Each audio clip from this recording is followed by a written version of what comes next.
And could they not afford clothes that fit Conor McGregor? Well, all of his clothes were stolen a la Terminator. Yes. I just assume he's like, you look about the right size.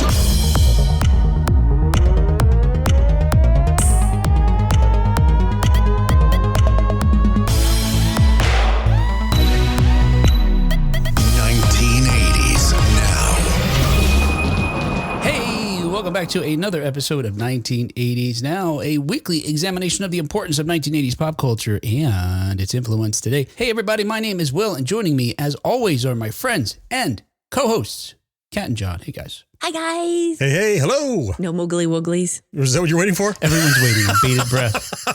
Yes. John's latest and that's why obscure reference. There you go.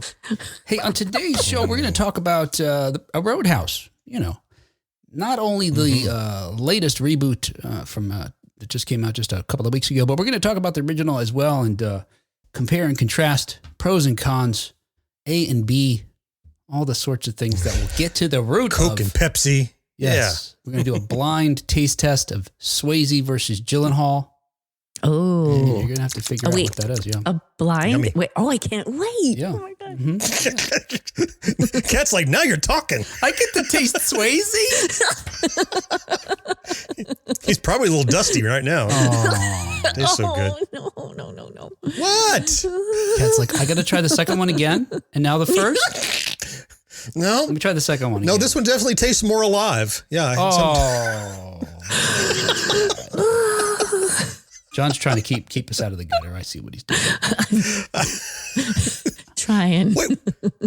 I think this Since is when the does kind he of do that? This is the kind of wit that's gotten John out of trouble lots of times throughout his life. Anytime anything is getting a little too heated. Oh, just diffuse it with humor as best I can. Make With morbid humor. Make allusions to the dead as quickly as possible. That'll shut him up. Yeah, that's right. Hey, everybody. By the way, we are now chatting to you live as we stream this episode on Facebook and YouTube. And you should join us too sometime, some 7 p.m. or some Wednesday rather at 7 p.m. Eastern. We do it and we chat and we take your comments and we give them to everybody else. And speaking of YouTube, before I forget, please check out John at Gen X Grown Up.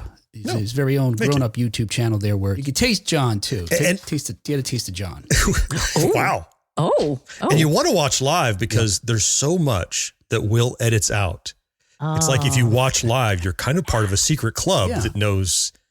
I wouldn't even say how the sausage is made because it's almost like a show in and of itself, seeing the show being turned into a show. So I say that from inside. I don't know what it's like from the outside, but I know I hear the things that are edited out. I'm like, well, only the live people saw that. Yeah. It's true, John. And you're right. And some of the decisions I make are like, I don't want anybody to know about this. So I'm going to take this out. But I know that whoever was here already heard it. And yeah, they know. Yep. Honestly, I've been wrestling with whether or not you could find them if you look online. You could find the live ones. But I'm wondering if I should just take them down after they're live. So it's just for folks who are here. And the only other thing everybody else can hear is just the edited versions. I don't know. We'll see. Make the club even more exclusive. Yeah. Right. Hey, before we talk about the Roadhouses and the various, something or others about them, we are going to talk, we're going to catch up on current news stories related to 1980s media, including DNA just helped solve a 1980 murder. Ghostbusters is officially a $1 billion franchise, and the musical mistake that John Williams made on Star Wars A New Hope. What? That's an oxymoron. That he's not capable of mistakes, you mean? That's exactly what I'm saying. Interesting. Yeah. Well, at least not I tend that. to agree with you, Kat. Not that we witness. Maybe there's something before the editing, or okay, fine, but. Well, just like John Williams and the one and the two, and let's get caught up in 1980s. I think that was more Lawrence Welk than John Williams. Actually. I think you're right. Yeah, that was. Whatever it was awful. And I won't do it again, and I promise you that. Hey, as reported by This Week in 1980s News, as reported by NBC News, an Oregon man has been found guilty of a 1980 murder thanks to DNA. It sounded like you said an Oregon man. And I was like, oh no, this has gotten worse. It's true. Oh no. He's all organs, no skin, no muscle, no bone. You think they would have caught him sooner? Based on the police sketch that I saw, I think he would have been easy to find.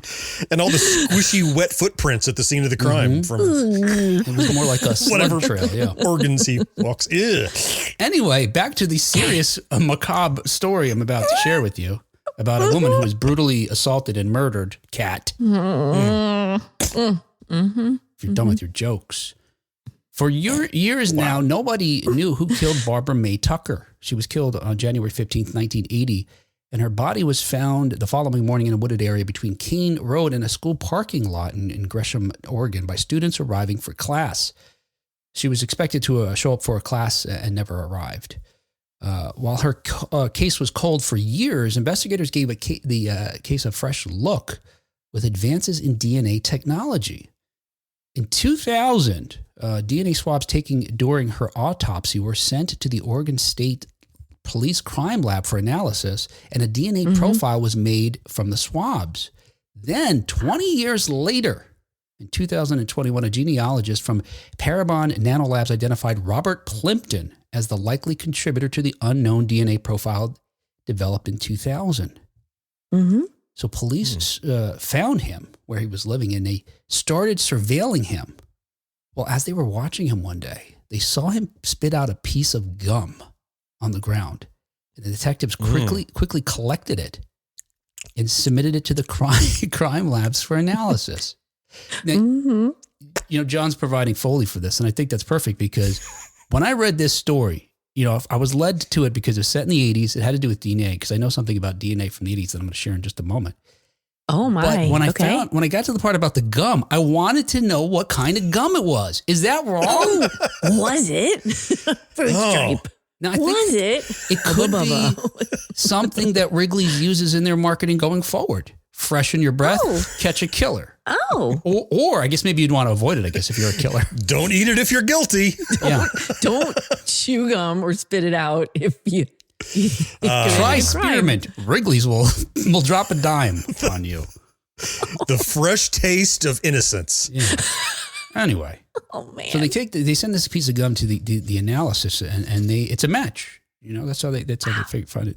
So following the bench trial from February 26th to March 15th, Judge Amy Baggio found Plimpton guilty of murder on 4 counts of, this is so worded unusually, but this is a quote straight out of the judgment.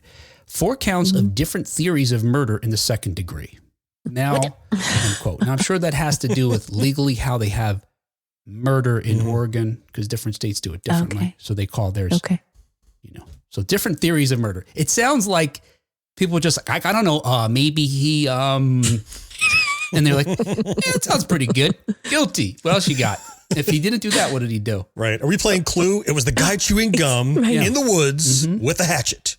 That's one theory. Just one that I had. All right. We got 2 theories now. I'll give you both of those. And I'm going to skip this part because this is really dark. Anyways, this guy Plimpton remains in custody until he's going to be sentenced in June.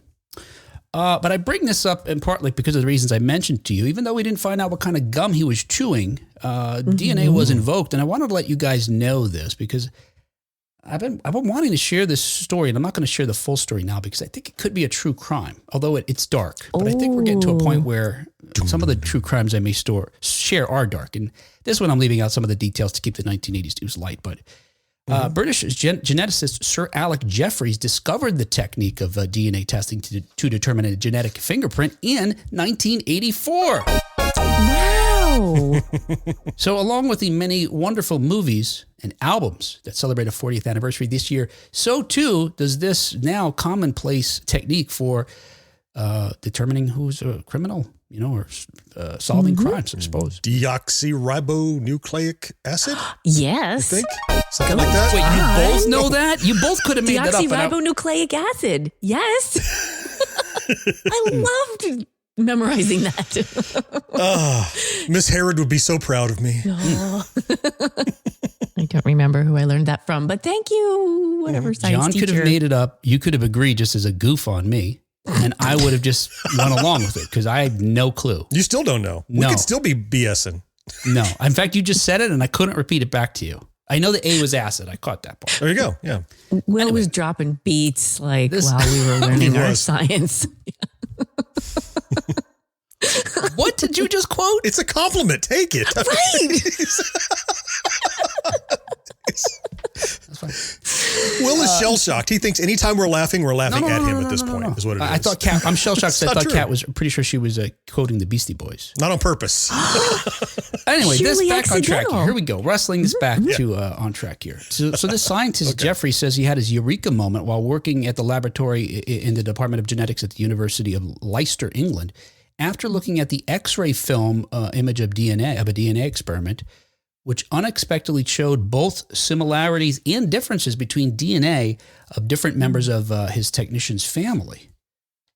So within about a half an hour, within about a half hour of noticing this, he realized the possible scope of DNA fingerprinting, which, as you know, uses variations in our genetic code to identify individuals. It was first put in use just the year after that, 1985, when he was asked to help in a disputed immigration case to confirm the identity of a British boy whose family was originally from Ghana. And then the following year, in 1986, DNA fingerprinting was first used to solve a crime. Of course, now it's ubiquitous in various pop culture and in the real world. I tried to find out when the first time it was used in a film or television as a plot point.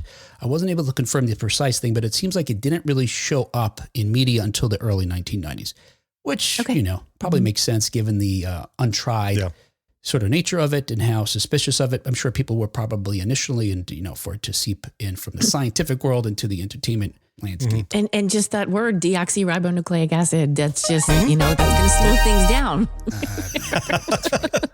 Well, and one point of order, not to be pedantic, but you said it's to identify people. If I understand DNA correctly, if my education did anything, it actually can't identify you, but it can eliminate you to the point where the number of people it could be are like you and no one else. It's like, well, it can't be you and it can't be you. It's 1 in 50 bajillion and there's not that many people on the planet kind of thing is how I've heard it used. But again, I'm no geneticist. But then doesn't that belie or doesn't that contradict this concept of having a DNA match where I say these certain markers are this and this guy has these same markers? There you go. They call it a match because enough markers must match in order for it to mathematically couldn't be anyone else because there's not that many people on the planet. Right. Yeah, that's my understanding of it. So the match is bad news for you. It's you or someone else that doesn't exist. That's kind of how it works. Or someone else on the planet, as I understand now, adding onto what John's just remembering anecdotally, that's just wasn't living in this county in that year. Yeah, there's a likelihood there's someone else with the same it narrows markers, down, but they're on the other side of the world. You got it. Yeah, that's a hell of an alibi. But yes, still good that we got him with gum. We can make those into some commemorative gum pants and celebrate his incarceration. Right, fingerprint my gum pants or DNA test. DNA gum Don't pants. DNA test my gum pants, guys. It's guys. That stain was already there. Come on. I swear. Your fruit stripe convict gum pants. Yes. I swear it's a fruit stripe. That's what the stripe is. Now you guys know this already because you know already more than I do even with regard to the acronym or the abbreviation. But that the DNA of all human beings, this goes to John's point, is nearly identical. That is approximately 99.9% of the sequence in DNA is in the exact same order. And that determines our, sort of biological features. 2 eyes, they're located in a general area. We have longer, forearms and calves, all these kinds of things. Well, it's a recipe to make a person or to make anything on the planet, right? The DNA is like, well, how do you make one of these? Well, here's how you put the eyes and the nose and the mouth and the butthole and where all these things go correctly and don't mess it up. Right. And so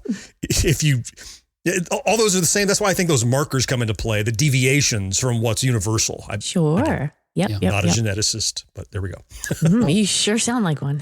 You do. Yeah. You have other sideline. You got this, you got Gen X grown up. I don't know.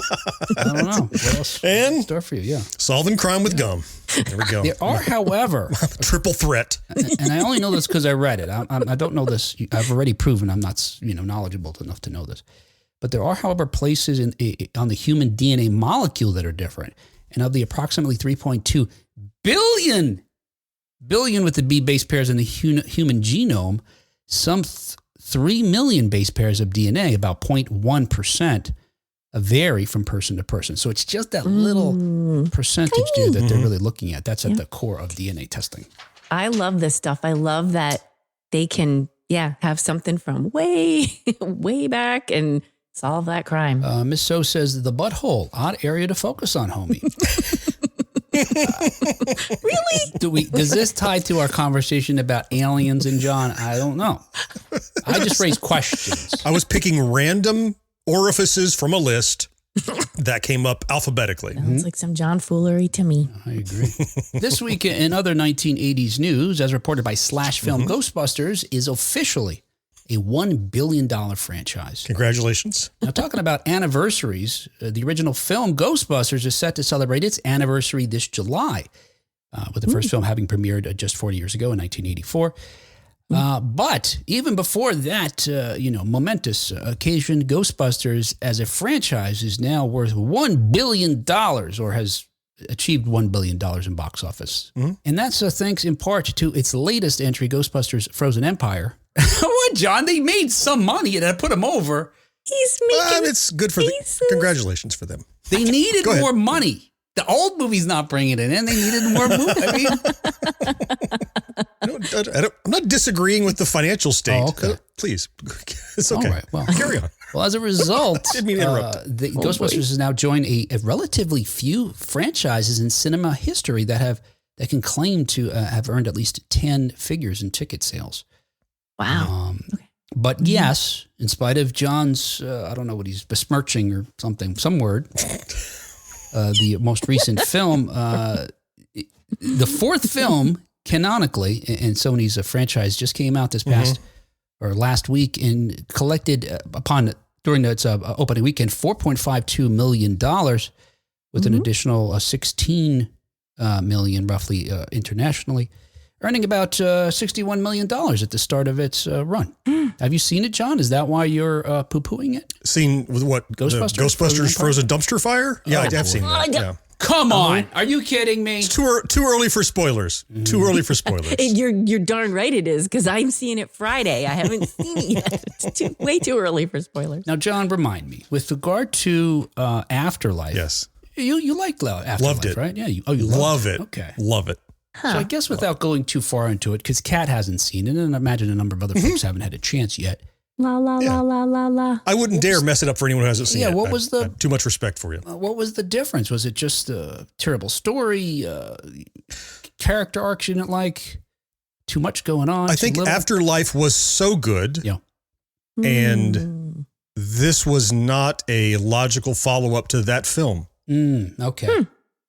Yep. Situations and people being places were forced, and there were too many characters that were necessary that just had to be here because they were in the last one, and it felt we didn't spend enough time on the most important characters, and it felt cluttered to me. Yeah. So and for you, the most important characters, is that the new team or is that the original Ghostbusters? No. For this story, it's not one team or the other. Okay. It's what characters were needed for this story. Right. Okay. Some of each. Okay. Yeah. So I don't want to go too much deeper because I'm being bit glib about it. I enjoyed the film, but not nearly as much as I did Afterlife. And I have very specific reasons for that, but that's all. Yeah. You will likely enjoy it if you're a Ghostbusters fan, but it won't be your number one. You know, it's funny. That's my prediction. I saw the dumbest, what I thought was the dumbest review of somebody online. And they literally said that, John. And I'm not putting you in that category, but this review was this. They summed up the review like this. This is how they concluded. If you're a fan of Ghostbusters, chances are you're going to love this movie. If you're not a fan of Ghostbusters, you won't like it. No shit. I mean, that's the... Yeah. That's tautology. I mean, Yeah. If you like it, you'll like it. So if I could focus a little narrower, what I will say is, if you are a fan of Afterlife, you will likely find problems with this as being the follow-up to that film. In the sequence of Ghostbusters films, there are pieces that feel forced and not necessary. Therefore, they kind of put a little shadow on Afterlife for me, because I'm like, really? That's how you move on from there? That's it. That's all. I can see that. I can see what you're saying, John. Yeah, and again, without revealing anything, folks seeing the trailer, they go back to New York City. And you're right. Thinking about what now you remind me of what expectations were following Afterlife. You're right.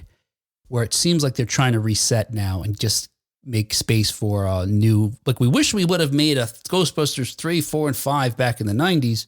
Let's do it now. That said, my short review is I did have problems with it too, but I wouldn't call it a dumpster fire. And ultimately I did enjoy it. It's fine. It was fine. I thought it was fine, but I agree. That just makes for a great thumbnail, and it rhymes. It's fine. It really was fine. Yeah. I'll probably love it. So we'll have quite the spectrum of reactions. Certainly. Brandon says, I plan on taking my son to see Frozen Empire soon because he's starting spring break. Nice to share a love of a franchise from father to son, even if the new one isn't as great.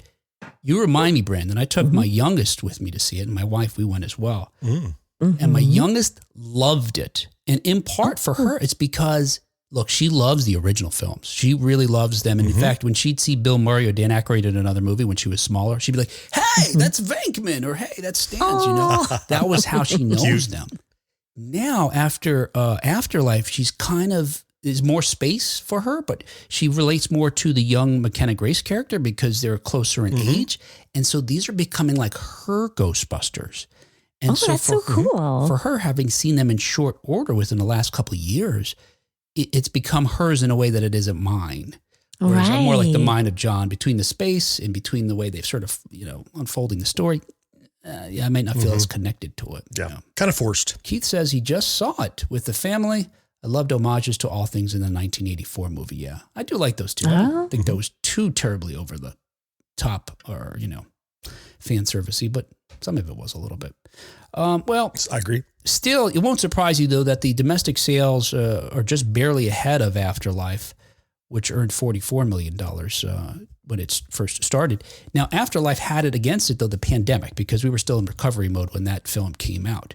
So these numbers are generally thought about as weaker and maybe a sign, at least according to some, as maybe the power of this franchise waning. Because you need to convert new people to it. What it's showing is that the folks that are interested in, like the three of us represented here, have a various level of how much will be committed to the new movies as they move on. And quite frankly, other people are probably old and dying off. I mean, as far as fans go. So you got to bring in it'll be us before too long. So got to bring in new blood.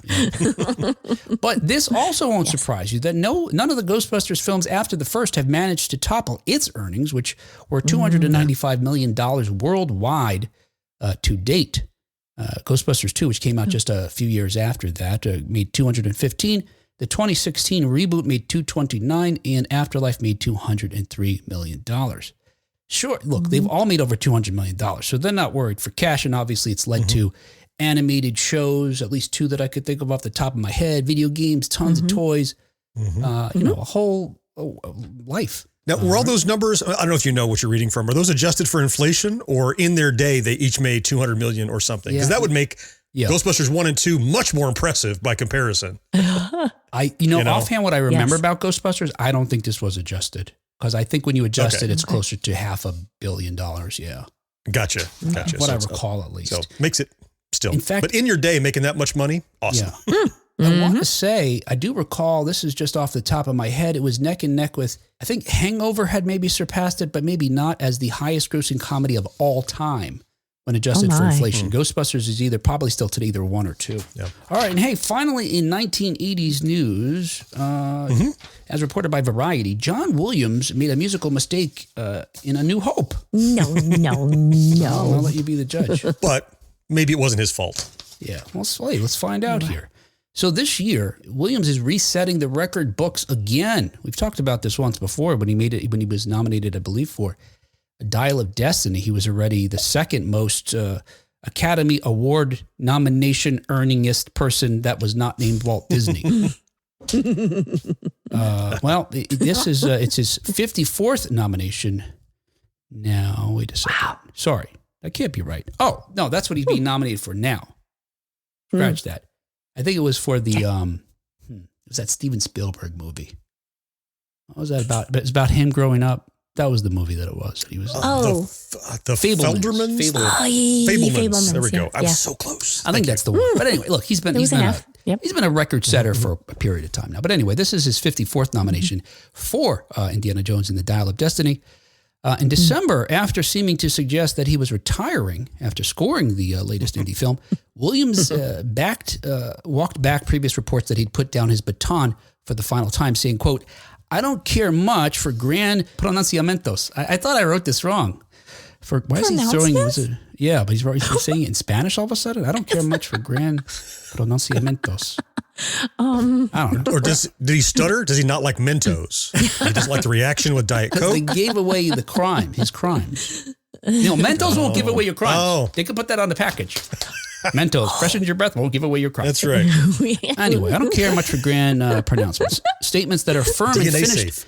and surrounded by closed doors. If I made one without putting it in context, then I withdraw it. So he unretired, if he ever did retire. Yeah. Anyway, even though he's not ready to surrender the staff-lined paper and pencil with which he's written his scores, Williams, who's now 92, is also the oldest person to be nominated for an Oscar. National treasure. Now, if you ask him what the 54 nominations mean to him, he says, quote, "Well, I've lost 49 of them." Man.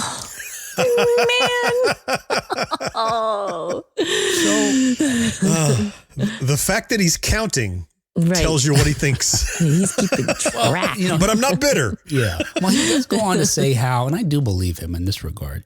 He says that just to get nominated, and that sounds like bullshit already, but just to get nominated requires a process of his peers saying they believe he's worthy of the award. So to his point, having other folks who are lovers of music or composers themselves being able to say or saying this guy should get an award, for him, he's flattered that people even think of him in that way. But the 5 films he did win for include Jaws, Star Wars, E.T., Schindler's List, and Fiddler on the Roof, for which he not only did an original score, but he also adapted music from the original musical. At the time George Lucas asked him to compose for Star Wars, the romantic style of Williams was no longer in vogue. It was something we had heard in the swashbuckly adventure films of the, say, 30s, maybe early 40s. But during the 1970s, when we had these, grittier films, more artsy films, folks weren't scoring, the movie from, title card to end credits anymore. While speaking with Variety from his office, which is framed with a vintage poster from 1938's The Adventures of Robin Hood. Just a side note, I love that movie. That's a fantastic movie. Yeah. We were talking about Orson Welles last week with some groundbreaking, cinematography. This has got some amazing stuff in it too, including a very memorable sword fight scene that's done a lot of it in shadow. Cool. Interesting. That film, the poster is hanging there, is one for which Eric Wolfgang Korngold won an Oscar for his music. So he's honoring this other award-winning composer. Yeah. I'm going to come back to this composer just a couple of minutes here. Ooh. Yeah, Anyway, you seem like you're spinning something. He's here. building to something. Yeah. He is. But according to Williams, he said, quote, "George was very clear to me that the music should be symphonic. I took it to mean late century, maybe European. Mahler, Wagner, Strauss, that period of orchestral writing," end quote. There was one blip, however, as we alluded to with the title of this news piece here, is in scoring the first Star Wars film. According to Williams, he mistakenly wrote a love theme for Princess Leia and Luke Skywalker. Mistakenly? Yes.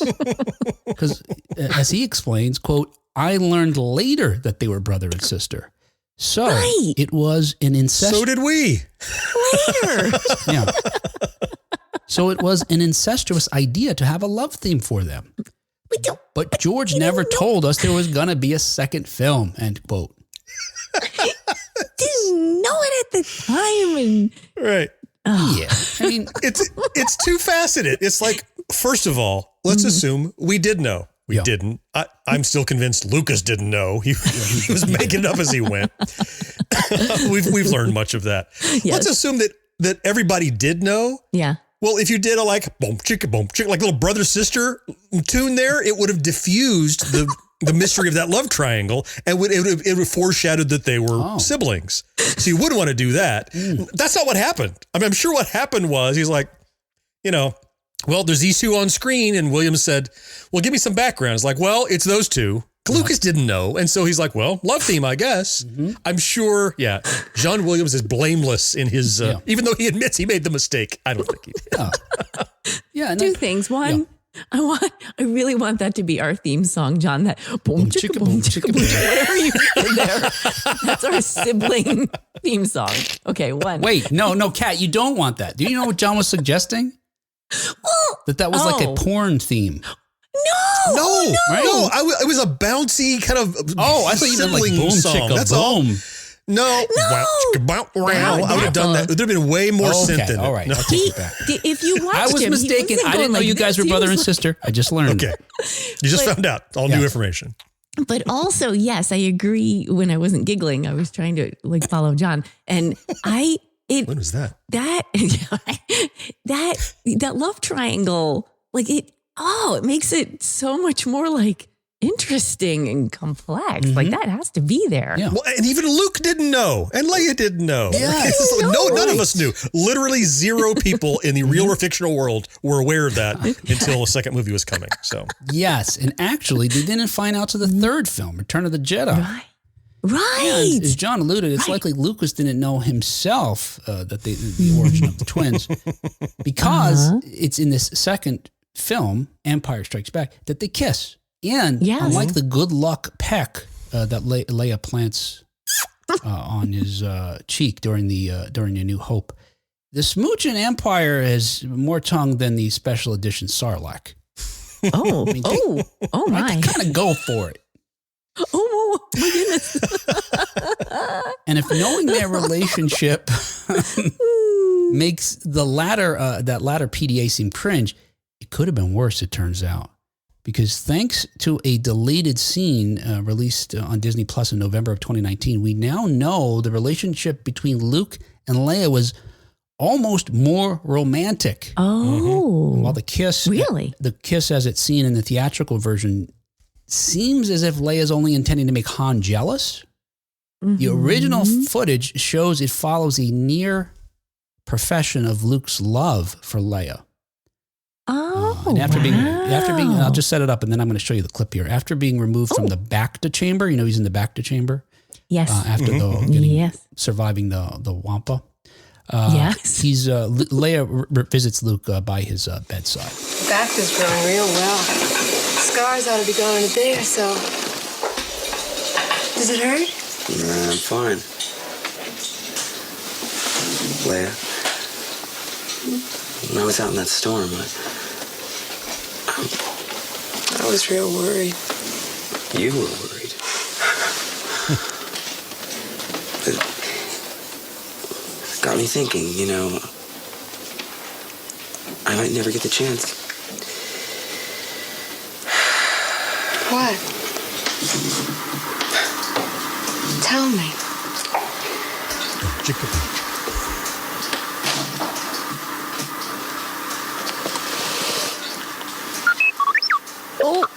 It's so good to see you feeling functional again. Thanks, 3PO. Relax now. Arthur expresses his relief also. I'll be back later. Wow. Of course, C blocker or C3PO blocker comes right in and prevents them from kissing. But watching that, and I don't know if it's just only because I know what I know about them then, I feel really uncomfortable. Like, it feels like, it feels different than the version that we're given, obviously, right? I just got a note here from George Lucas. Oh, yeah. It says he had always intended for them to have an incestuous relationship, but they didn't have the filmmaking technology back when he first made the films. Well, crap. Now we know what's coming.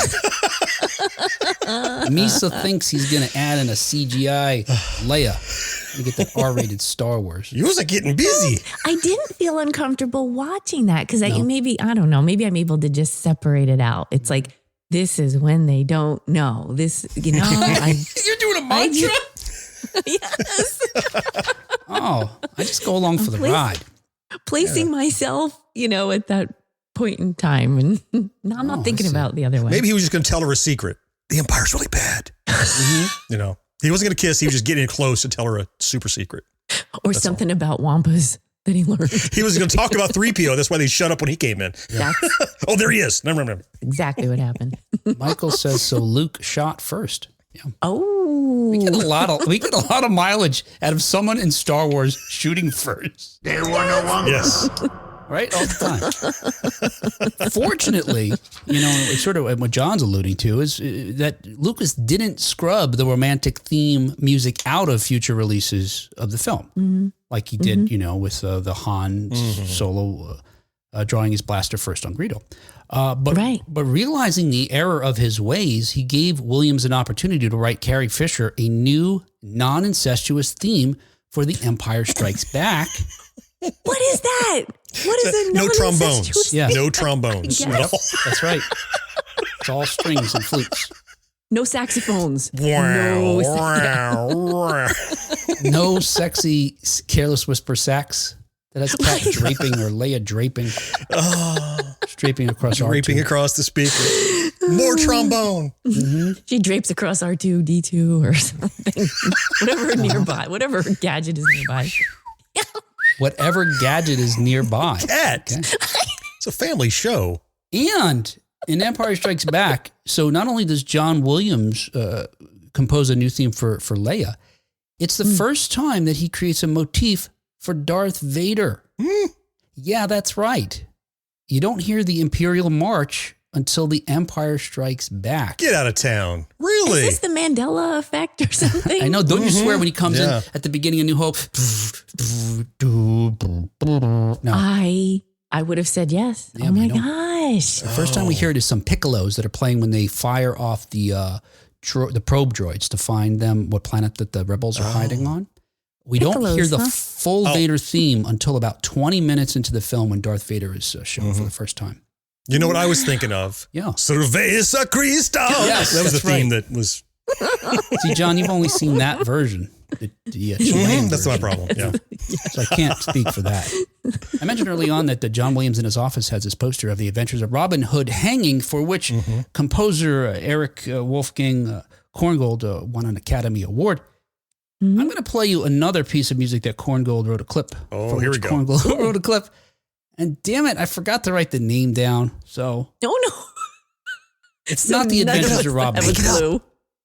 Make it up. It's Pretend. Just make up a name. I'm not even going to try to find it. Anyway, here's a clip from one of Korngold's pieces of music. This is from 19 whatever. It's something. I'll look it up. But that's not the important part. Here, listen to Korn. Don't get too specific. Just listen on to this, Korngold.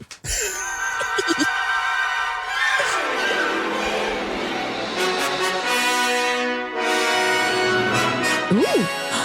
What? Sound familiar to you at all? Yeah, there's about a dozen or so classical compositions or compositions like that from another. Yes.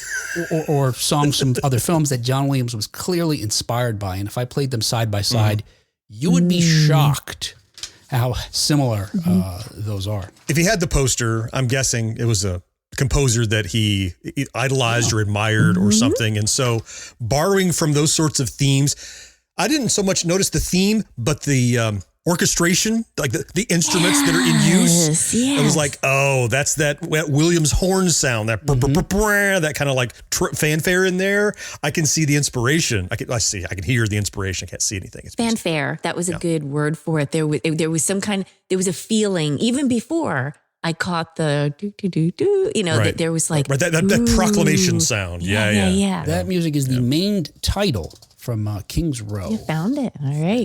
All right. Hey. I was going to say whatever it was called, whenever it was made. Yeah. We have no idea. We could do a whole episode on playing those side by side, but you could just Google it on the internet, find it on YouTube. All right. Well, that's for the future. What's that? That's for the future. That's for a future episode. Yes. Or a long time ago. Hey, that was 1980s news. Would you like to hop into the phone booth with Bill and Ted? Go back in time with Huey Lewis and dive into the totally tubular world of the 1980s? Welcome to Children of the 80s, the most excellent podcast that takes you on a nostalgia-fueled journey through the raddest decade in history. Join Jim And Lindsay as we transport you to a time when neon ruled, big hair was gnarly, and the music was like totally radical.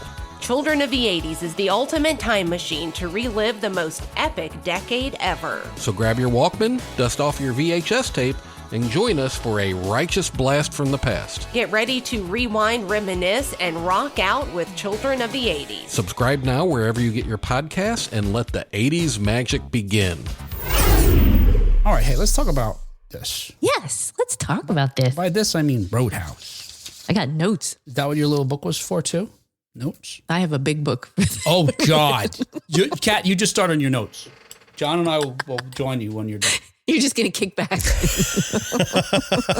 and sip your drink there. Well, we want to get through the show on time. How many pages of notes? I don't. It's nothing. I don't have paragraphs. I have a chart and I have lines. You see how she's not answering the question? Yeah. How many Very pages direct, of notes? Simple question. One. Oh, all right. Why do you no. just say that instead of deflecting? I think I was feeling defensive and I couldn't answer the question right away. One, It's double spaced, It's wide margins. one oak tag sized page. It's like John's Christmas list when he was a kid. And she's The gonna, poster board. yeah, she's going to check them off as she gets up. Says her notes. Yep. All right, let's just start with the basics here. Hey, the original film that we first fell in love with, either in video or in the actual theaters, and I'm guessing most people probably discovered it mostly after it became available on cable TV and on videotape and could be rented because it really took off at that point. But it came out in 1989. Of course, it starred Patrick Swayze, Kelly Lynch, Sam Elliott, Ben Gazzara. Marshall Teague is the bad right-hand man that gets his throat ripped out at the end of the movie. Terry Funk, wrestler Terry Funk is in there. He's one of the bouncers that gets fired. It was directed by Rowdy Harrington and co-written by R. Lance Hill, who we just talked about, has a lawsuit pending right now with the current producers of Roadhouse because he says they used AI to finish the film to avoid being required to transfer the copyrights back to him. And it was co-written with him and Hillary Henkin. On a budget of $15 million, it made $61 million. And it currently holds a 41% on Rotten Tomatoes, which, it's not terrible. But only 41? Okay. Is it, like I haven't looked at the Rotten Tomatoes page. Is it one of those where like critics 41 and audiences like 75 or something? Is it one of those deals? Yeah, I bet it is. Oh, it's a 41 film, but if you enjoy it, it's a 70-something film. Really. Sure. It's like It's the one of those. Ghostbusters review. If you like it, you're going to like it. If you don't like it, you're going to hate it. You might not like it as much. Yeah. But I liked it. Look, and three of us have watched the originals and the latest ones within the last, 30 days or so. Yes. Absolutely. And actually, the old one, the original one, I did, for the first time, I saw it about a month ago. Oh, yeah. That's when I fell in love with it. What I would like to do is give you the stats for the new film, and then let's just talk about them. Let's compare, contrast, and we can talk about our relative enjoyment of the both of them as well. With regard to the new film, it just came out. It's on Amazon Prime right now. It stars Jake Gyllenhaal, Jessica Williams, Daniela Melchior, Billy Magnuson, Conor McGregor, and others. It was directed by Doug Liman, who you might know. He directed Swingers, I believe. Yeah, Swingers, The Bourne Identity. One of my favorites, Edge of Tomorrow, which you might know as Live, Die, and Repeat, because they tried to rebrand it. Because nobody knew what Edge of Tomorrow meant. And if you recall, it was the sci-fi groundhog sequel, kind of. Right? I think it's so clever. I love that movie. Yeah, It's the kind of movie that when I've had people visit and they're like, "Hey, you want to watch a movie?" I'm like, I've got one to show you if you haven't seen it. I've done it for like 3 I or bet you 4 haven't seen people. this one. Will you do remember- that to me next time? Yeah, if you want. Next time okay. I'm there. Yeah. Doug Come down to Liman- Florida. We'll watch it here. Yeah, all right, road trip. Just a couple of months ago, before the movie came out, Doug Liman said it may be his very best film he's ever made. Now, a lot of directors talk up their films before they come out. So I think we could talk about whether or not how that stacks up to the other films I just mentioned. We don't know the budget of this film. I don't know it. And we certainly don't know the box office because it's a streamer, and they don't tell a shit about those, in part because I don't think they want the creatives to know, right? Because then they got to start cutting checks, which is, part of the whole strike was about recently. So there's probably some more accountability, but look, we get these box office numbers, released from the actual physical theaters. Why can't we have something similar like this? But they're not doing it. On Rotten Tomatoes, I will tell you. Yeah. When I went to watch it, Yeah. it said it was the number one movie on Amazon that everyone was watching that day or whatever. I don't know what how long a period they look at. Currently on Rotten Tomatoes, and again, obviously, as John pointed out, there's, this isn't, I'm just trying to give us, some level sort baseline. of baseline Comparison. It's got a 68% on Rotten Tomatoes. And there's a lot of reasons why that could be different and have not as much to do or less to do with the quality of the films. Because we're talking about what, it's a contemporary film being reviewed by contemporary reviewers who have different tastes and expectations and anyway, so on and so forth. And that feels low to me. Is that right? Okay. Yeah. Well, you said the same thing about the original too. You thought that felt low as well, right? Yeah. Yeah. For different reasons. I think that's a better film in the glow of nostalgia than it really is. Whereas I think this is a strong film on its own. AKA not a dumpster fire. No. Now, I should point out for folks who haven't seen the film, that's probably the safest amount of information we're going to give. Can't guarantee we won't give you any spoilers going forward as we talk about some of the plot points and some of the performances and so on and so forth. I don't know that anything I'm going to say is terribly spoilery, but there's a couple things that I think probably are. Ooh, Kat looks guilty. Like many of her bullet points are spoilery. They all die. They all die. It's a simulation. I can't keep it in anymore. I guess as another sort of baseline, I'll just say this because they have this, just a quick summary, 2-sentence summary of both films. Because they do have, talking about DNA earlier, there's definitely a DNA that's 99.9% similar, but it is that 3 million of the 3 billion.1% that's different. I don't know if any of that math checks out. I love that. But I love it. Love it. So the general premise carries over. There's definitely things where you feel like, haven't I seen this before? And you have, but there are little nuances that they change.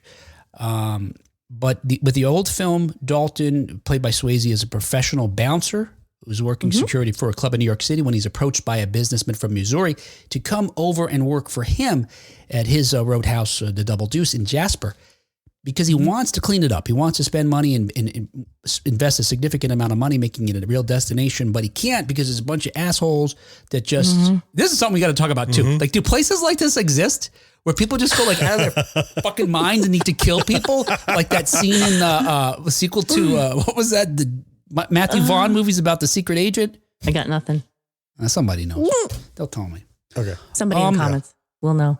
Anyway, so that's the first one, and then the most recent one, it's a little different because instead of having a professional bouncer, we have I guess you could say retired UFC fighter, played by Jake Gyllenhaal, who's also a Dalton, although he has a different first name. And it seems like at this point in his life, he's living by scamming people at underground fights. Yes. Because unlike the Patrick Swayze character, and we'll talk about this, who is only known within the business as a mysterious sort of figure, Jake Gyllenhaal's character is known worldwide because he's a guy who's fought on, these UFC fights and presumably pay-per-view. And here comes some spoilers for you. He killed a guy during a match. And so all he has to do now is show up at these underground. Did he? Yes. I guess so. He certainly did something to him that was very damaging. Did they actually say he killed him? Yeah, he killed him. Yeah. Did they? Yeah. Okay. All right. I mean, I missed that one line. I know they said that's the one that did it. Well, I don't know if they defined it. Was he paralyzed or something? You know what I mean? They didn't say you killed a guy. They said, I think that's the punch that did it. Yeah. And I think, we could talk about it. You could be right. You could be right. I wasn't certain, but while you mentioned the bouncer thing. Yeah. So one thing they chose to get rid of in this new one is the original Roadhouse was not that they were setting up a cinematic universe, but there was this John Wick-esque brotherhood of people that were bouncers. You had a mentor and you had this guy, people that knew each other, and they were inside, like you said, Will, of their little bubble. That's who knew you. And other people didn't. And they discarded the whole bouncer mystique in that kind of universe of, the bouncer code and whatever. He's just a wild card in this one. Yes. In the John Wick universe you're referring to is the original film from 89, not the current one, right? Yes, right. The original one, right. It was setting up like John Wick has the Society of Killers and Swayze's film had like the Society of Bouncers. That's it, correct. Yeah, you remind me, there was like a straight-to-video Roadhouse 2 that was, his son was a bouncer. And really? The original Dalton, played by Patrick Swayze, was explained that had got shot in the face and died off screen before this story began. Unceremoniously. Anyway, so there was the world, the franchise building that they did. Oh, so yeah. So he's this underground, he's grifting people in these underground fights by just showing up. Yeah. People see him and they don't want to fight him. So he winds up winning by default because they know his reputation, you know. But he gets approached similarly by someone who has a bar that needs to be cleaned up and gets hired away from there. So high level, you know, again, there's a lot of things that you feel like this is familiar, like deja vu, but there's enough changes to make it fresh and interesting. Although I don't agree with, like John's alluding to, some of the things, I don't agree with some of the changes they made, and I'm not sure why they did. Oh, interesting. Okay. But, all right, so that's high level. So we can get wonky now, I think. Let's get wonky. And I think John alluded to the first thing that we could talk about is the sort of just the basic sort of nature of these two characters. We talked about this briefly in some context not too long ago, but I love the fact that they have this bouncer world in the original film. And I love that part of it is this. That was cool. Or this bar world. The part of it is this like lone gunman, this guy without a name. In fact, he only has a last name in the movie. They don't even say his first name. That he travels from place to place, cleaning up towns, essentially, you know, which feels very Western to me. And I love Westerns. And I think this is probably consistent with the, you know, sort of the look of the cowboys were the heroes of Westerns were. They were handsome and good looking and didn't necessarily look like they could, you know, kick your ass, let alone kill you. And Patrick Swayze fit that bill.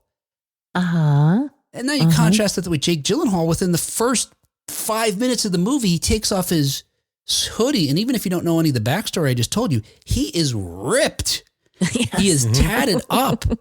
And they show you immediately that a guy who just, you know, nearly beat somebody to death is afraid of him. Yeah.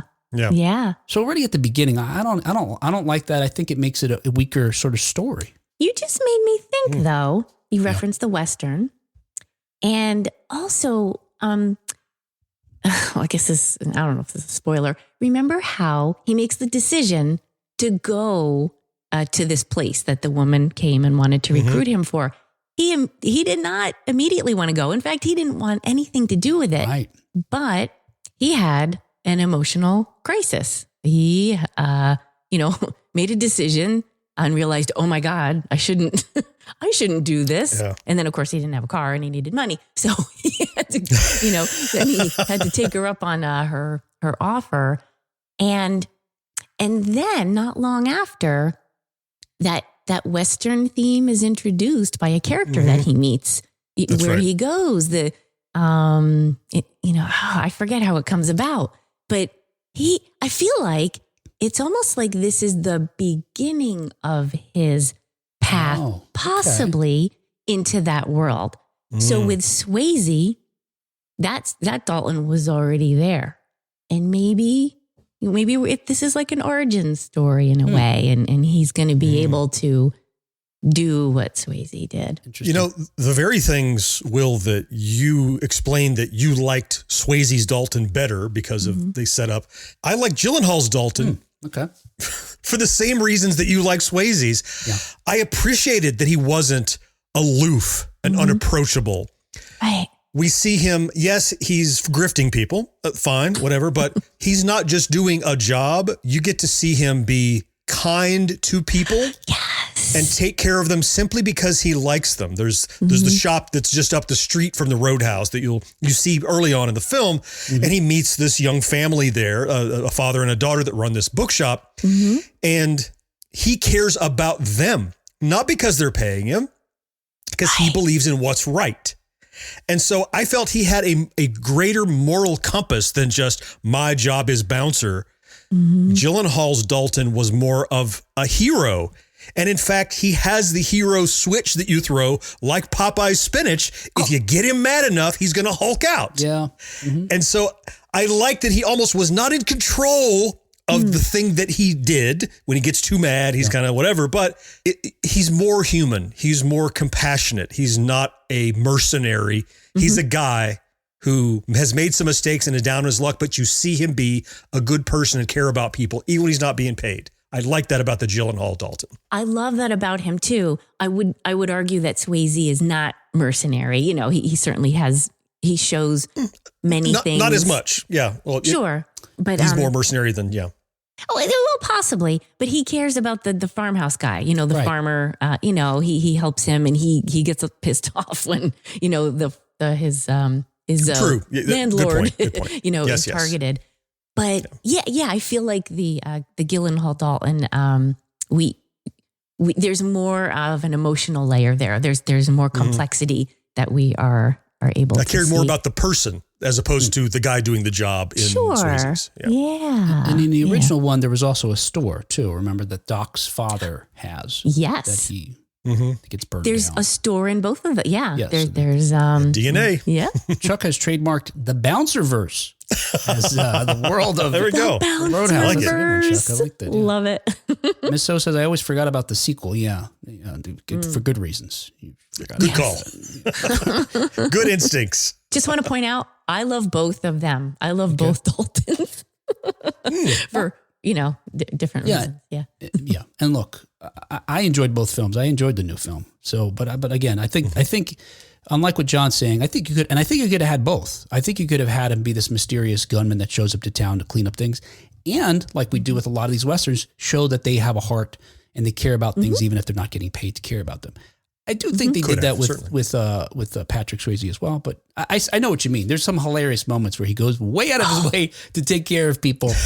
Oh, and we do learn that it's probably in direct reaction to him having killed somebody and him trying to avoid getting that angry ever again. You know, he's sort of, you know, pursuing peace now. I love that. Yes. Like as a reaction to that. And he's just so matter of fact about it. It's like, oh, you have a concussion now. Let me, you know, like, he just did it, but you need to be treated now. Like he just, the way he follows up and deals with the aftermath that he did. Yeah. That reminds me of something else, Kat, is that so often we see a trailer and you see an amazing scene in a trailer and then you get to the film and you go, oh, here it comes. Right. And often I'm let down because I've already seen it. Yes. So I'm thinking of the first fight where he's like, I just smacked you. Are you okay? And it proceeds from there, right? Yeah. Yes. And I had seen that scene, in the trailer. And I was fearing, well, that's the good part. Right. It continued for a further 7 minutes following that story of that fight and the ramifications of it and you know, little cute bits that I definitely won't spoil here just in case you're listening with spoilers. Yes. That are just cute. You're like, look who's involved now in doing this. You know, it was more, that's how I think more. I really liked Gyllenhaal's Dalton more in this film because of how human and humorous he is. Where just having watched the original, Swayze was a little humorless. He was. Yes. Yeah, I agree. I agree. He was very dour. Yeah. True. Yeah. More stoic. Yeah. And ultimately, look, it's just a difference in choice, right? I mean, but along those lines, you know, we're talking about these distinctions and, you know, John likes the Gyllenhaal because he seems more human, et cetera. Maybe along those lines, you like this part of his portrayal better too. But I don't think Swayze had to be necessarily stoic to have this consistent with his character, but it does go with the fact that he was a professional bouncer, is that when he comes to the Double Deuce, he has a credo. He has a set of rules that he lives by. He trains the other bouncers. You know, he famously tells them that he wants them to be nice until it's time not to be nice. And I will tell you when it's time not to be nice. Yes. He doesn't actually fight with anybody in the bar for the first at least 24 hours. I think the first time we see him actually engage with someone is almost half hour in, whereas Gyllenhaal's already beaten somebody up about 15 minutes into the movie. Well, them's the rules of the bouncer verse. That's how it goes. So, but it's, again, I guess we're just talking about two different portrayals. We're talking about a guy who's a seasoned professional who, you know, can see, it's almost like a game to him or chess where he can anticipate how people are going to behave and know how to effectively control them versus just punching. Gyllenhaal is not as a wild card as the villain in the film played by Conor McGregor that we'll talk about, but he's definitely more of a loose cannon. Yes. Who's at the beginning of his bouncer arc, possibly. Yeah. If we just accept what you said, Kat, the thing you completely made up, then yes. it just occurred to me something you said, Will, but even though he's a wild card and he's not a bouncer, he seems to inherently at the start of the start of his journey at the Roadhouse, he also seems to have a similar code. Sit, observe, not engage, wait until it's required, take it outside. It's almost like in the DNA of these two films. Yes. That's a dominant gene that persisted into the new one. Mm-hmm. Oh, even though you're not a bouncer and we threw away that whole kind of arc, you still need to have this sort of like wait, stand back, only act when it's necessary. And he does that too. I had considered that. I'll say this is just to be really wonky now. Is this the idea that I would have liked it better? Okay, he's not a seasoned bouncer, but could he put it in the context of what he learned in MMA? You know, that how he approaches those things. Because there's a lot of, it's a chess match when you're doing that. It's not just brawn. A lot of that is brains as well. I would have felt a little, I don't know. I get the humane part and we like him because he's more like relatable. But I guess I wanted to feel more like he was really good at what he did, and certainly demonstrates he's good at fighting. But he waited and waited and waited. He didn't get involved, and I was like, "Come on, man! This is what you're hired for. Get in there." And he didn't. So I didn't measure the amount of time, that between Swayze and Gyllenhaal, but to me, it felt like forever before he got involved. And I felt like, he's observing. He's just trying to assess the situation. I think Gyllenhaal's Dalton was a little Reacher-ish in some ways too. They just, not in his, not so much in his appearance, but in his, I am a force to be reckoned with. I will stand by until I absolutely must engage. And I know I'm going to win, kind of that ominous confidence that Reacher has. But and probably, I like Reacher slightly better only because, again, I feel like he has a code. But we are to intuit Jake's code, I suppose, except for the fact that we've seen he's a grifter and we know he's murdered somebody. And when she's asking him about him killing somebody, she says, "Why did you do that to your friend?" Which makes it even, I don't know, more disgusting and gross. Again, did they define that? Yes, he killed the guy. He killed the guy. How do you know that? You're sure? That's why I'm confident that if I Google something, there's someone that already. Okay. There's something more. Okay, but we don't know for certain. I'm just saying they didn't say it. And if he did murder someone, why is he not in prison? Again, not murder. John, that's how we know he didn't murder him, because they explain why he didn't go to jail. Oh, do they? They say something about I just typing did Elwood Dalton and it says kill his friend came right up. Oh, there we go. Everybody wants to know. Everyone. I have no doubt he did something terrible to him. Brain damage, paralysis, something. Elwood Dalton was a UFC fighter who killed his opponent in the ring. Okay. I'll watch it again because I did enjoy it enough to watch it again. I want to look for the evidence of that because while it may have been in the mind of the director, I'm not certain they explicitly say that. Okay. But could be. And there's no doubt in my mind for some reason, but I couldn't tell you the line. Yeah, because Will told you. You just take everything Will says, face value. As well you should. He's usually right. Let's talk about, since we're talking about the fighting, I guess, generally. Let's talk about the fighting. Look. There's aspects of this movie, the new film, that felt 1980s to me, in a sense, because it didn't, I feel like today, and this began in the 80s, I want to say, with Sid Field and Lawrence Kasdan, really, and then folks that have followed them, really turning scripts into, formulas. By 20 minutes in, X. By, then Act 2 is around 45. All these different, where you could track and watch a movie and look at your watch and know, seriously, I've done this.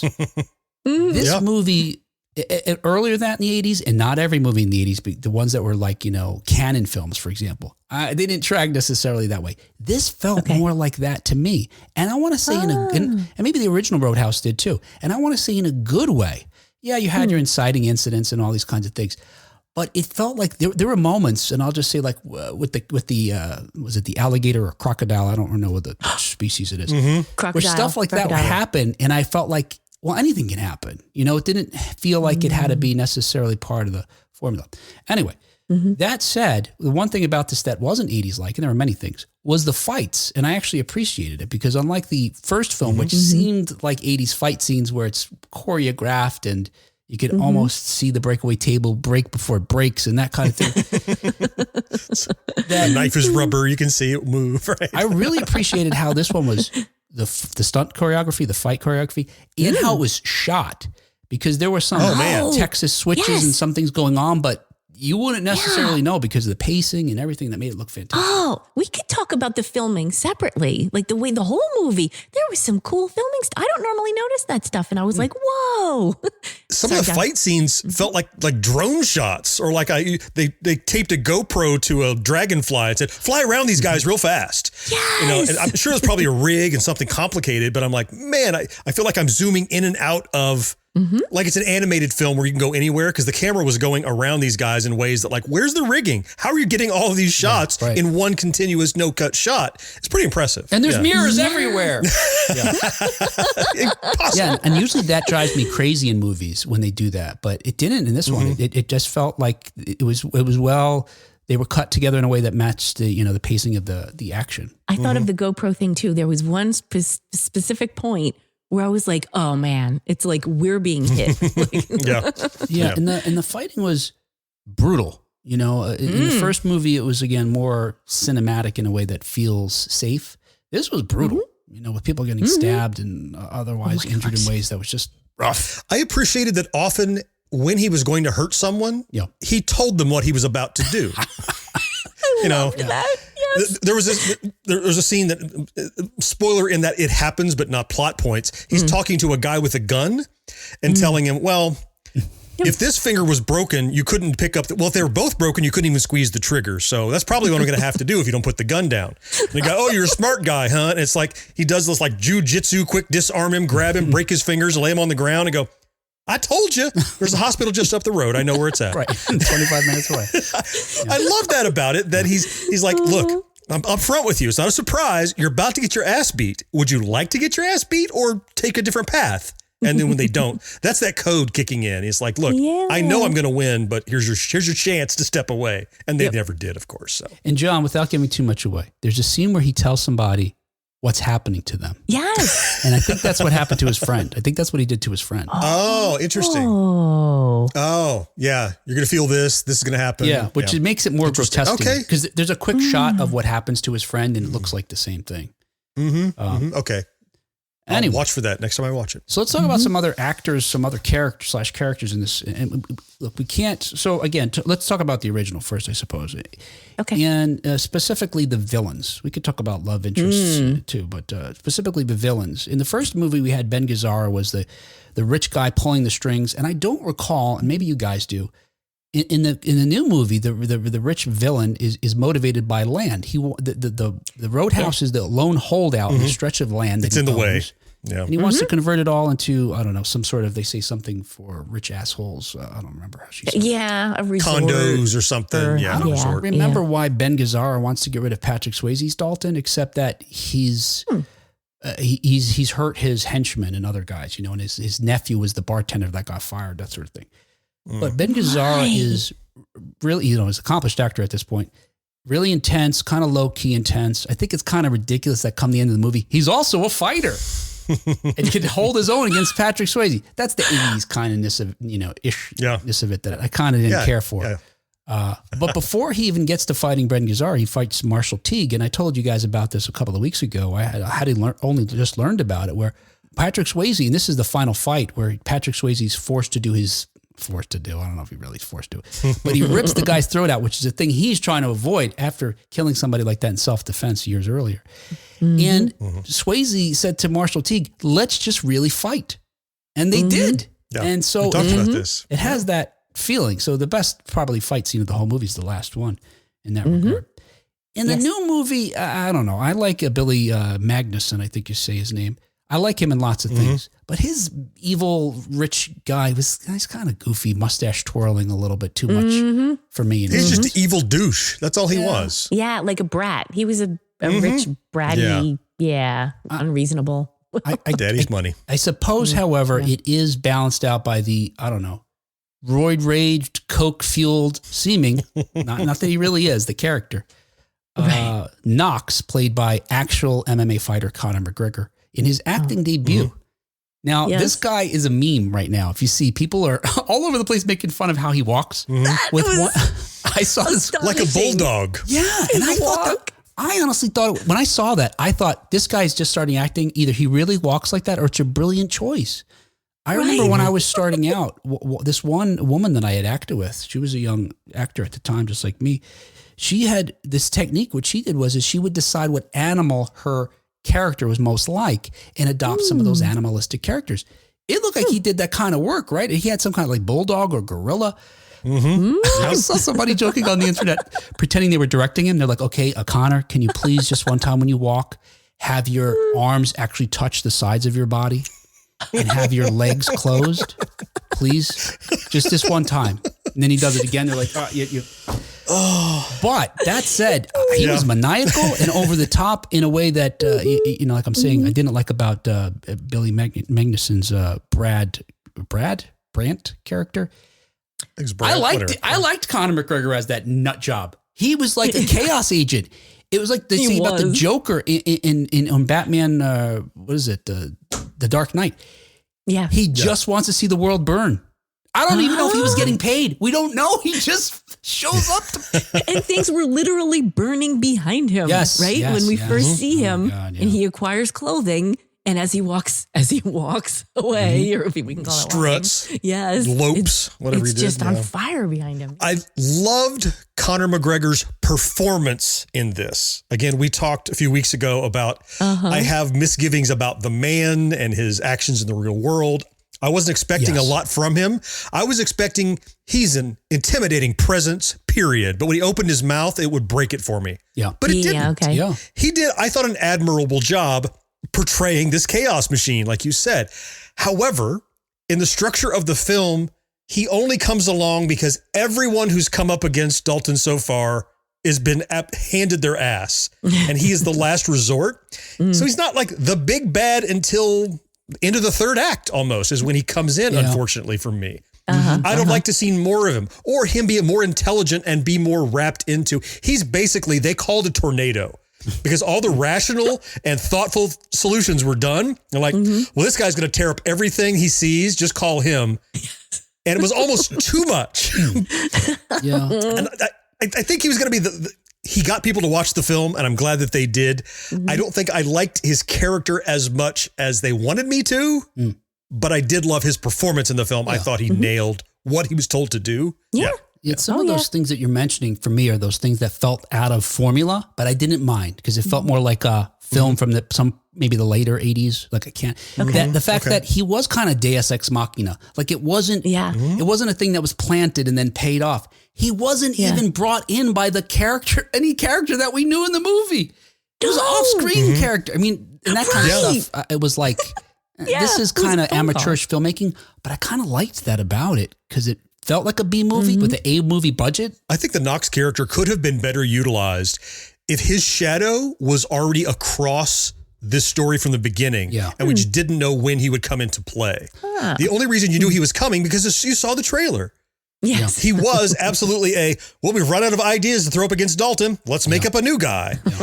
If you had integrated him into the infrastructure of the evil, whatever, people trying to steal stuff, if he was already a guy somebody knew and maybe we saw him earlier doing something else, that would have been cool. So you knew he was on the table, but he kind of got slipped in the deck at the end. He was this wild card, and that felt unearned. See, you remind me, John, based on the trailer, I thought what they were going to do was he was somehow involved in the thing that got Gyllenhaal's character in the MMA fight. And so when this guy shows up, and it's a rematch. It's a rematch is what I was thinking.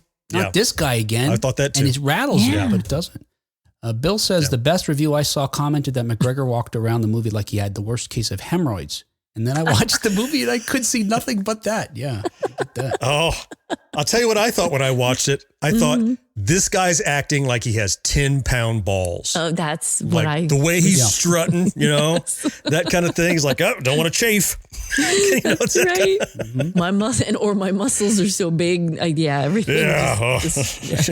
Can't scratch my own back. I'm so damn big. I guess. What a screen presence, though. Yeah. And if you do watch the movie, hang around for the after credits, or maybe it's mid credits. Yes, do. Which do. speaks to this idea, John. Like, and your idea too, which I was teasing you about. Maybe it is to set up a sequel. And then I guess finally, not necessarily sort of, I don't mean last but not least, is there some of the other. I just caught that Kat was miming the final fight. She's doing this. Is that what that was? I just figured it out. Thanks, John. Yeah. Thank you. If you know, you know. I was going to message If you know, you know. Are you okay, Kat? Are you having a seizure? Look, there's tons of actors and characters in these films. But the other sort of one that plays another main part is the love interest / doctor character. In the original film, we had Kelly Lynch playing Doc, which is a character that sews up Dalton, but also they wind up having a romantic interest. In this film, we have Stay awake, John. Stay awake. We have Stay awake. Daniela. Because Daniela love interest, Melchior is playing that type of role this time in a character named Ellie. Similarly, she takes care of him. In fact, they share a line. One of the homages to the original is there's a line in both films where he tells her that no one wins a fight, which is a Swayze line. Thank you for saying that because I forgot to look it up. I was, yeah. I thought that was the same. I think both work well. Both have the charm, and certainly it seems like they have the chemistry. I think maybe Swayze and Kelly Lynch had a little more chemistry than these two. Oh, in the movie, but that was fine. My favorite sleeper character in the film was the bartender. The girl that's a bartender that brought Dalton breakfast one morning on the houseboat. She came out of nowhere to be just an absolutely adorable character that isn't one and done. You see her a few times doing different things throughout the film, and I'm like, awesome! This little part that could have been nothing. I mean, I know we lost characters and archetypes from the Swayze film. Like we lost the mentor bouncer because we had the bouncer verse was gone kind of thing. Right. So there were slots to fill in other interesting characters that persevered, and I thought that addition speaks to the somewhat more lightheartedness of this Roadhouse, both in Dalton and also the people that surround him. They're a little more upbeat and optimistic than, it's so dreary. But John, remember in the old one, there was someone who filled that role, maybe not quite as well or as much to your liking, but was she, I guess she wasn't a bartender. I was trying to remember. I didn't have time to rewatch. Yeah, she was like a barmaid. Yeah. There was someone who brought Swayze breakfast. It's true. That happened. You're right. Another too. Connective tissue there. Yes. Yeah. That was one of my But she wasn't as memorable for me. Yeah. Exactly. This one stuck out for you. And I loved her too. I agree. Yeah. Sometimes I see characters like that. I'm like, I want to see the next thing you do because I loved you in this in a tiny part. Please put her in something else because I think she needs more work. I thought she was great. Agreed. I think one thing with regard to these two characters, or this one character archetype in both the films, one thing that I thought was interesting was there's a moment, we both of these Daltons have a dark secret. They're keeping it from their love interest. And in the original film, played by Kelly Lynch, this character Doc, she sees him kill Marshall Teague's character Jimmy Reno, and she's horrified. And she's horrified. Something that you think she's never going to, reasonably so, never going to recover from. Seeing someone you like murder somebody, and And again, I contend he didn't have to rip that guy's throat out. Yeah, he had the upper hand. And dump his body in the river. Could have done any number of things. Yes, he didn't have to do that. I mean, whatever. Anyway, but in this, Mr. Dalton, did you then call an ambulance? Nope, I didn't. No, a coroner, anything? No, I threw him in the river. I figured, somebody'd find him. I gave him mouth to blowhole and tried to. I'll be your larynx. Oh, larynx. Your larynx. Larynx. And in that movie, by the end of it, Kelly Lynch, though, so then they have this scene with Ben Gazzara after that.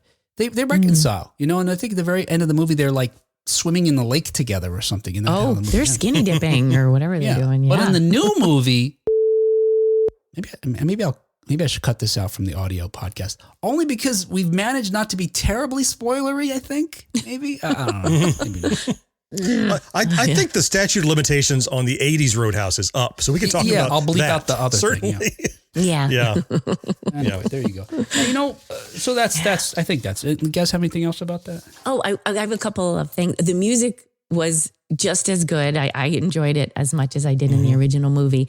the whole kind of blues rock. I enjoyed that. Oh, the live bands. That was something I almost messaged you guys about. Yeah. Every time they needed a good, appropriate song, instead of it sneaking in underneath the film, they were on stage and another amazing blues group was performing it. Yeah. And they would keep performing throughout the fight. And then sometimes they would cut back and you go, oh, I forgot they were playing here on stage. It was great. Yeah, the music was awesome. Also loved that. And yes, that they kept playing no matter what mayhem was going on. They just persevered. And we got both kinds, country and Western. Is that a chicken wire situation? Yeah. Yes. Oh, that's the first one. But I thought you were going to say, Kat, and you remind me so the original, the new film, the 2024 version of Roadhouse is scored by Christoph Beck, who's scored dozens and dozens of films, plenty of, I'm sure you've seen before.